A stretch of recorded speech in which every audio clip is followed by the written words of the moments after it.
আসসালামু আলাইকুম এভরিওয়ান, আশা করি তোমরা সবাই অনেক বেশি ভালো আছো। আজকে আমি তোমাদের সাথে খুব সহজে শর্টকাটে বিকেলের একটি স্ন্যাক রেসিপি শেয়ার করতে যাচ্ছি।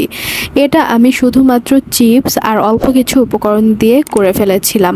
একদম ঝামেলাহীনভাবে কম সময়ে তোমরা এই নাস্তা রেসিপিটি বিকেলে করে ফেলতে পারবে। প্রথমেই দেখতে পাচ্ছ আমি কাঁচামরিচ কুচি কুচি করে কেটে নিয়েছিলাম। সেই সাথে আমি আরও নিয়েছিলাম লেবু এখানে আমি কেটে নিচ্ছিলাম পিস পিস করে। তারপর হচ্ছে শসা আমি খোসা ছাড়িয়ে নিচ্ছিলাম। তোমাদের কাছে যদি টমেটো থাকে টমেটো তোমরা অ্যাড করতে পারো। সেই সাথে যারা ভেজিটেবল একটু বেশি খাও যেমন গাজর, এটাও অ্যাড করে দিতে পারো। আমি গাজর আসলে মানে কি বলবো, মুড়ি ভর্তা অথবা কোনো কিছুতে অ্যাড করি না, এজন্য আমি আজকে গাজরটা দিচ্ছি না। তো তারপর তোমরা চাইলে ছোলাও অ্যাড করে দিতে পারো, ছোলা সিদ্ধ যদি থাকে। আমার ছোলা সিদ্ধ ছিল না, এজন্য আমি আর অ্যাড করতে পারিনি। তারপর এখানে আমি পেঁয়াজ কুচি দিয়ে দিচ্ছিলাম আর সব কিছু একসাথে মাখানোর জন্য এখানে আমি প্রথমেই দিয়ে দিয়েছিলাম আচার যদি তোমাদের বাসায় না থাকে তোমরা শুধুমাত্র সরিষার তেল অ্যাড করে দিতে পারো। আমি প্রথমে একটুখানি সরিষার তেল দিয়ে তারপর আচার দিয়ে দিয়েছিলাম। যে আচারটা আমি এখানে ব্যবহার করেছি সেটার রেসিপি কিন্তু আমার চ্যানেলেই রয়েছে, তোমরা চাইলে দেখতে পারো। একটু লবণও অ্যাড করে দিয়েছিলাম। অনেক সময় অনেকে লবণ কম খায়, সেক্ষেত্রে ভিন্ন কথা, লবণটা কম দিলেও হবে।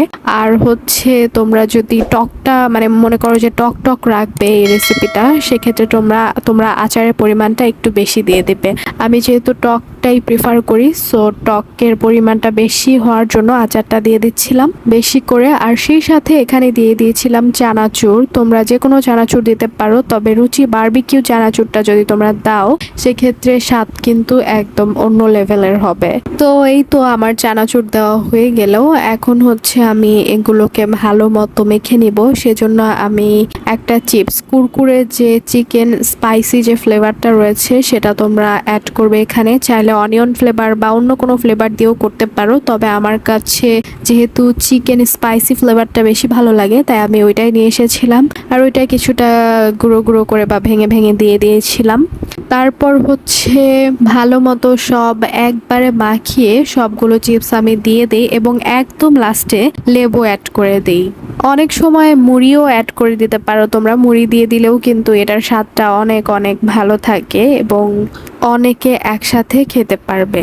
তো এই ছিল আমার আজকের একদম সহজে ঝটপটে যেভাবে নাস্তা করা যায় বিকেলে সেই রেসিপি। তোমরা আমার চ্যানেলটিকে অবশ্যই সাবস্ক্রাইব করে লাইক এবং কমেন্ট দিয়ে পাশে থেকো। আর দেখা হবে তোমাদের সাথে নেক্সট অন্য কোনো রেসিপিতে, অন্য কোনো ভিডিওতে। সে পর্যন্ত ভালো থেকো, সুস্থ থেকো। আল্লাহ হাফেজ।